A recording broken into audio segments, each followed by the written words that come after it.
안녕하세요. 10년 전 이혼 후 싱글의 삶을 살고 있는 40대 초반의 여자입니다. 이혼녀라고 불쌍하게 보실 분들도 계실 것 같아 제 소개를 하자면 직업은 자영업이고 자리를 잘 잡아서 5년 전부터 꾸준히 연 순수익 1억에서 1억 5천은 가져갑니다. 일하는 것도 재미있고 연애도 가끔씩 하며 잘 살고 있어요. 물론 외로움을 느끼지 못한다면 거짓말이겠지만 그건 기혼 분들도 마찬가지지 않나요? 배우자와 소통에 어려움이 있으면 같이 살면서도 외로움을 느끼는 분들이 많은 것 같아요. 그래서 저는 결혼은 선택이지 필수가 아니라고 생각하는 사람이랍니다. 그걸 이혼하고 나서야 알게 되었지만요. 그리고 가까이에 엄마가 있어서 괜찮더라고요. 저도 엄마를 챙겨드릴 수 있어서 안심이 되고요. 이런 삶에 저는 200% 만족 중이라 아직까진 행복합니다. 이혼 생각하시는 분들은 아이 생기기 전 빨리 결정하시는 게 좋을 것 같아 제 이야기를 말씀드릴까 합니다. 저는 딱 30 되던 해 3월에 결혼했습니다. 1년 반 정도 연애하던 사람과 결혼했어요. 저는 연봉 4,500만 원 받으며 치과에서 일하던 코디네이터였고요. 그 사람은 공무원이었습니다. 전 남편은 공무원 된 지 얼마 안 되었기 때문에 제가 월급이 더 많았었네요.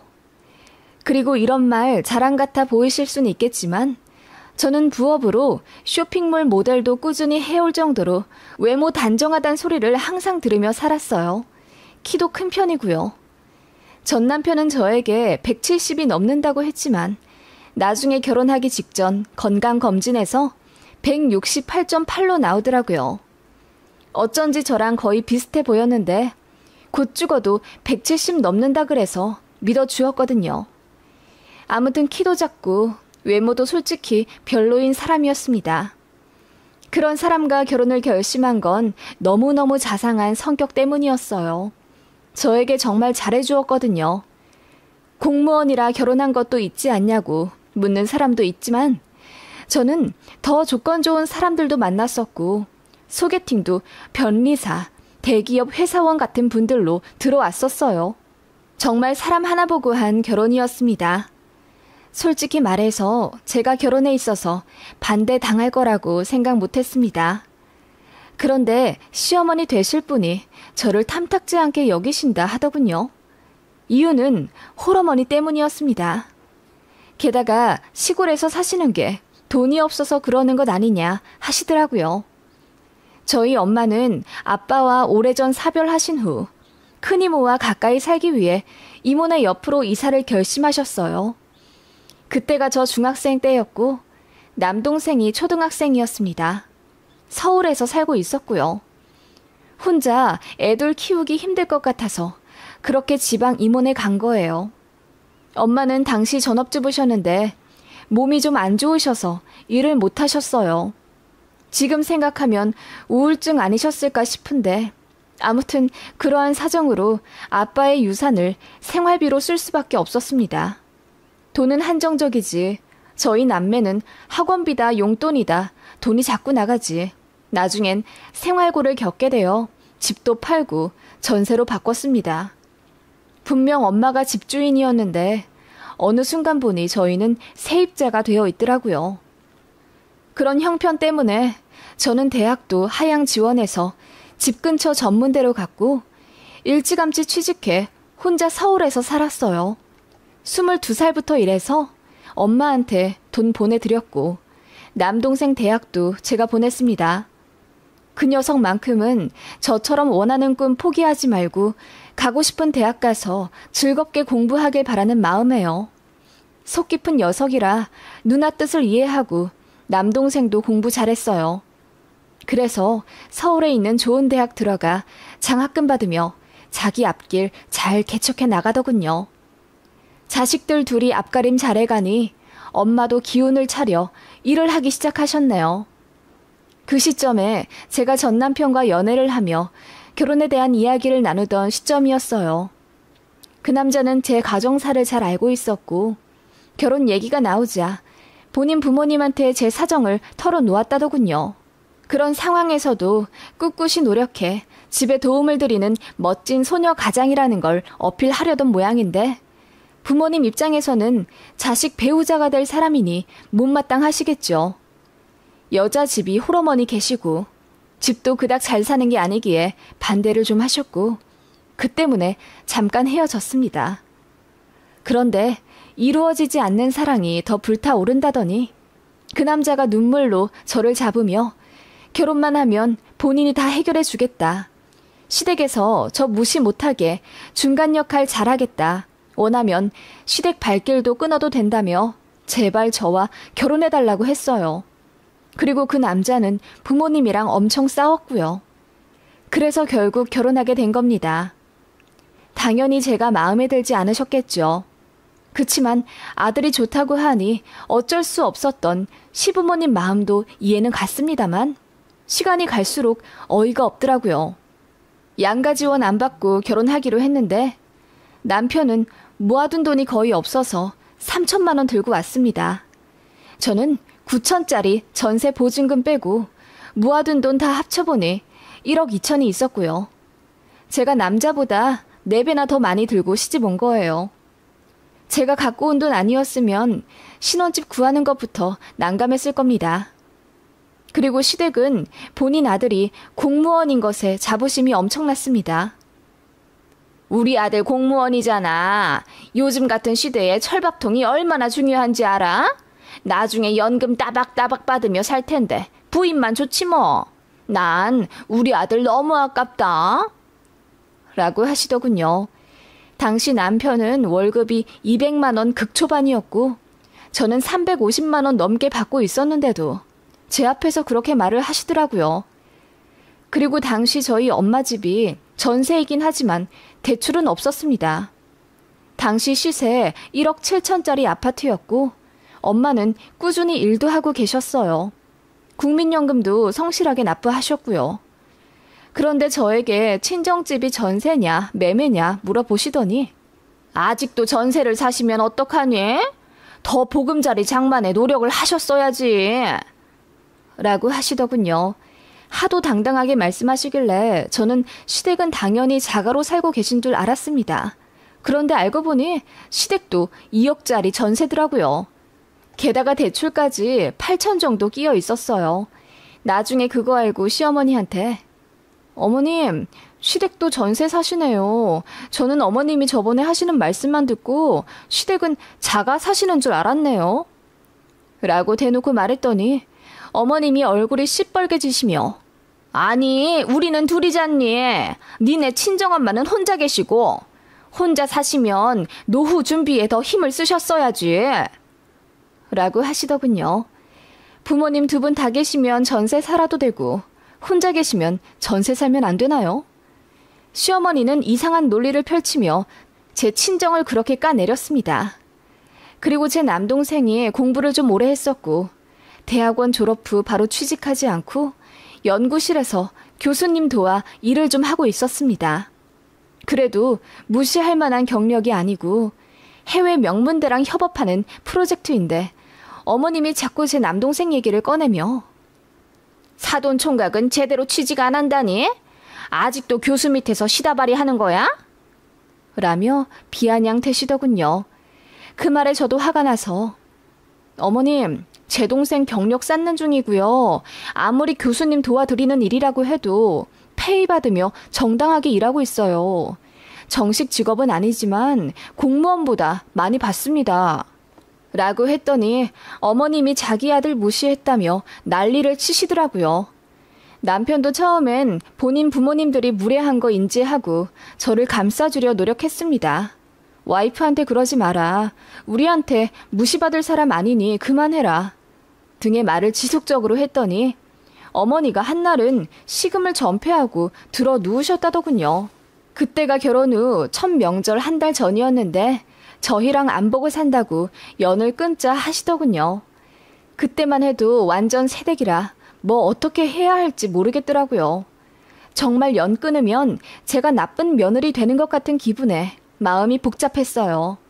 남편도 처음에는 그래, 안 보고 살자 하더니 시간 점점 지나 명절이 코앞으로 오니 저에게 여보가 잘못한 거 없다는 거 알지만은 명절이니 이번 한 번만 자기가 좀 숙여 들어가 주면 안 될까? 딱 한 번만, 응? 이라고 하며 애걸복걸 빌더군요. 본인 엄마도 알고 보면 불쌍한 사람이라면서 아버님이랑 사이가 안 좋아 낙이라고는 작은 아들 하나뿐이라면서 저희 부부까지 어머님한테 등 돌리면 본인도 많이 속상해질 것 같다고 했어요. 남편에겐 형이 있는데 어릴 적에 비행을 하면서 가정에서 트러블이 생긴 이후로 부모님이랑 절연하고 산다고 하더라고요. 등본 떼보면 어디 사는지는 알지만 실제 거주지는 아니고 지금 뭐하고 사는지도 잘 모르겠다고 하는 걸 보면 아예 남남처럼 사는 것 같았어요. 그래서 어머님이 둘째 아들인 제 남편이 데려올 배우자에게 더 기대가 많았던 건 아닐까 이해도 가더라고요. 지금 생각하면 바보 같지만 당시에는 어른에게 계속 빳빳이 구는 것도 예의가 아니라고 생각해서 명절날 시댁 가서 죄송하다고 했습니다. 어머님이 못 이기는 척 받아주시더라고요. 그런데 그날 이후로 어머님은 더욱 의기양양해지셨고 갑질이 최고조가 되셨습니다. 예를 들면 제가 일하고 있는데도 시도 때도 없이 전화를 해서 화장품 좀 사서 보내라, 주말에 어디 좀 예약해라, 뭐 좀 알아봐달라 하면서 저를 비서처럼 굴리시더라고요. 본인 아들한테는 안 하고 오로지 저한테만요. 그런 식으로 며느리 길들이기를 본격적으로 하시길래 제가 스트레스 너무 많이 받아서 남편한테 중재 좀 해달라고 했습니다. 남편이 저번에 저더러 한 번만 숙여주면 그 다음부터 본인이 책임지고 더 고부 관계 갈등 해소에 노력을 하겠다고 했거든요. 그런데 남편의 행동이 달라졌어요. 심드렁하게 굴며 그냥 좀 맞춰드려줘. 해줄 수 있는 것들이잖아. 여보를 딸처럼 생각하시니 그런 부탁도 하시는 거지. 정말 불편한 며느리였으면 그런 전화 하시겠어? 좋게 좀 생각해. 그래야 나도 노력을 할 거다냐. 라고 하며 저에게 다 책임을 떠넘기려고 하더군요. 저도 화가 나서 남편에게 이건 너무하다고 따지기 시작했고 그 바람에 부부 사이도 점점 나빠졌던 기억이 나네요. 그쯤 친정엄마도 편찮으셔서 제가 많이 심란했어요. 엄마가 갑상선 암 수술을 하셨는데 호르몬 약이 잘 듣지가 않아서 많이 고생하셨어요. 체력도 약해지시고 면역력도 좀 안 좋아지셔서 이런저런 질환으로 힘들어 하셨죠. 그래서 제 동생이랑 저랑 번갈아 가면서 엄마 병원도 모셔다 드리고 케어를 했습니다. 어머님은 그게 너무 보기 불편하셨나 봐요. 제가 2주에 한 번씩 친정에 가니 너는 결혼도 한 애가 무슨 친정에 그리 자주 가니? 엄마 편찮으시면 사돈 총각한테 좀 봐달라고 해. 아님 동생 빨리 장가보내서 올케라도 드리든가. 너 네 친정엄마한테 병원비도 드리지? 라며 독서를 내뿜으시더라고요. 그런데 시어머니가 그런 말을 하실 입장이 안 되시거든요. 저희는 시댁에 다달이 용돈을 드리고 있었습니다. 월 30만 원씩이요. 처음부터 저희한테 용돈을 받겠다 요구하셨고 최소 30만 원이지 아버님 어머님 임플란트 비용이랑 냉장고 갑자기 고장났다 하셔서 그것 바꿔드리느라 신혼 첫 1년에 1,000만 원은 넘게 썼어요. 그러면서 제가 친정엄마 병원비로 한 달에 10만 원 정도 쓰는 것 가지고 뭐라고 하니 어이가 없는 거예요. 네, 당연히 드려야죠. 저번에 어머님도 임플란트 2개 하시고 다른 충치 치료까지 하셔서 제가 250만 원 드렸잖아요. 라고 했더니 시모가 황당하다는 듯 비웃으며 우리랑 니네 친정엄마랑 사정이 같니? 우리는 시댁 식구잖아. 라고 하시더군요. 이해가 안 가니 사정이 뭐가 다른지 설명해달라고 하니 시모가 말을 얼버무리면서 저더러 얘기가 안 통한다고 화를 내시더라고요. 나중에는 제가 홀어머니 밑에서 자라서 잘 못 배우고 시집을 온 것 같다고 하는 거예요. 그러더니 홀어머니면 집이라도 부자든가. 집도 못 살면서 딸 시집 보낸 건 죄지, 죄. 라고 비아냥대더군요. 저는 그 말을 듣고 더 참을 수가 없었습니다. 저를 모욕하는 건 참아도 친정엄마를 욕하는데 어떤 딸이 참고 넘어갈 수 있을까요? 말씀이 너무 심하시네요. 친정엄마가 혼자 되고 싶어서 홀어머니 되신 거예요?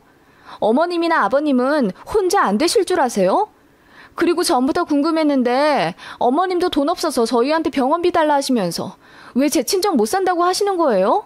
제 친정이 못 사는 거면 어머님, 아버님도 못 사는 집이죠.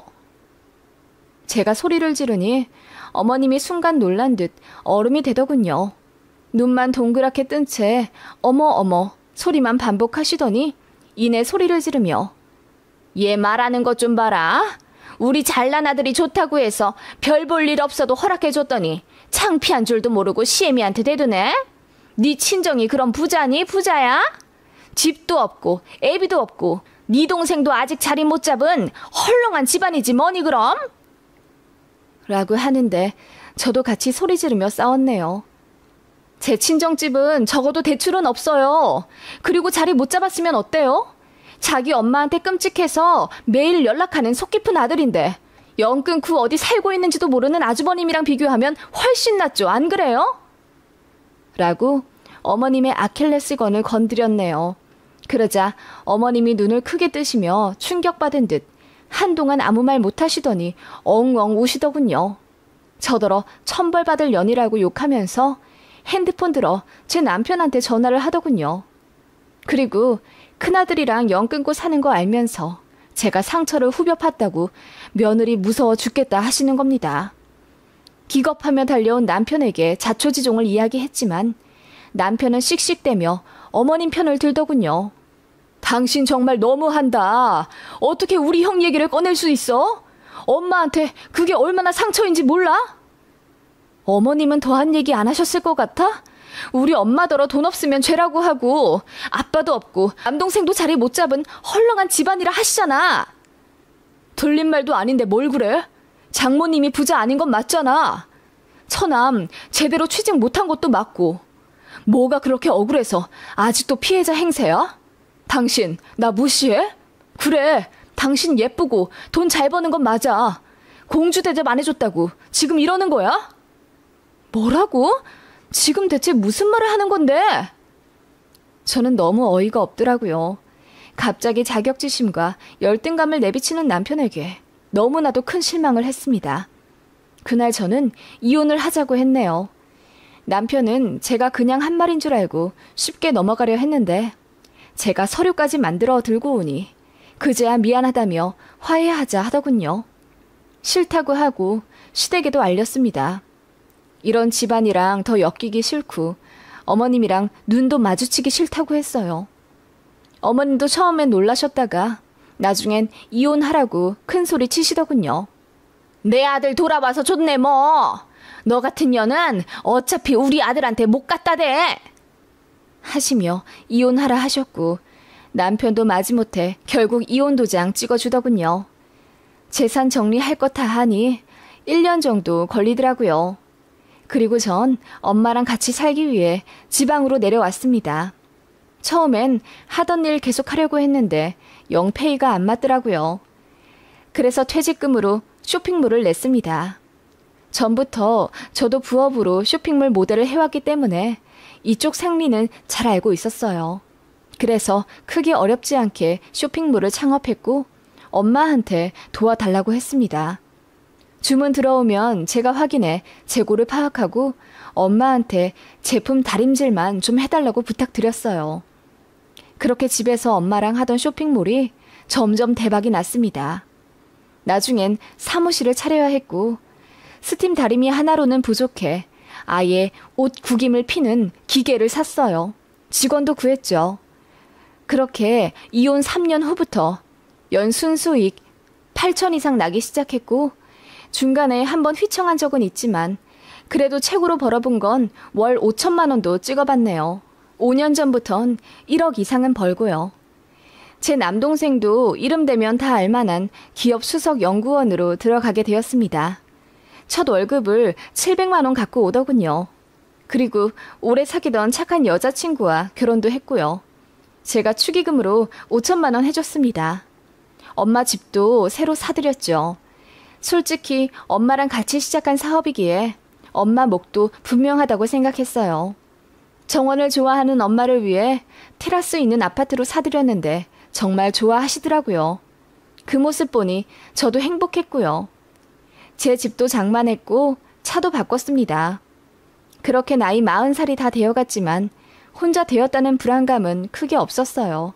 다른 것들로 채워져 가고 있었으니까요. 전 남편이 어떻게 사는지 가끔 궁금하긴 했습니다. 하지만 알고 싶지 않았어요. 잘 살면 잘 사는 대로 짜증날 것 같아서요.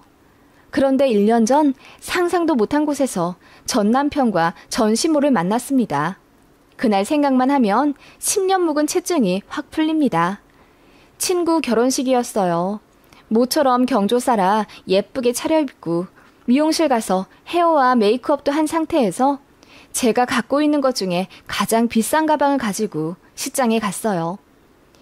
그날은 한 건물에 홀 4개가 꽉 차더라고요. 그렇게 인산인해를 이루는 피로 연장을 지나가고 있는데 누군가 제 팔을 잡더라고요. 누군가 했더니 전 남편의 친구인 거예요. 그래서 반갑게 인사를 했죠. 그 사람이 말하길 전 남편이랑 제 전시모도 여기 와 있는데 못 봤냐고 하더군요. 그래서 제가 떨떠름한 표정으로 못 봤다고 하고 인사하며 자리를 떴습니다. 그런데 그 사람이 제 전 남편에게 제 얘기를 했나 보더라고요. 제가 필요연장 구석에 앉아 친구랑 수다를 떨고 있는데 누군가 제 옆에 앉더라고요. 고개를 돌려보니 전시모였습니다. 그 옆엔 전 남편이 어색하게 웃으며 서 있었고요. 가볍게 목례하고 일어나려는데 전시모가 저를 잡더니 잘 지냈어? 오랜만에 만났는데 인사 좀 하자.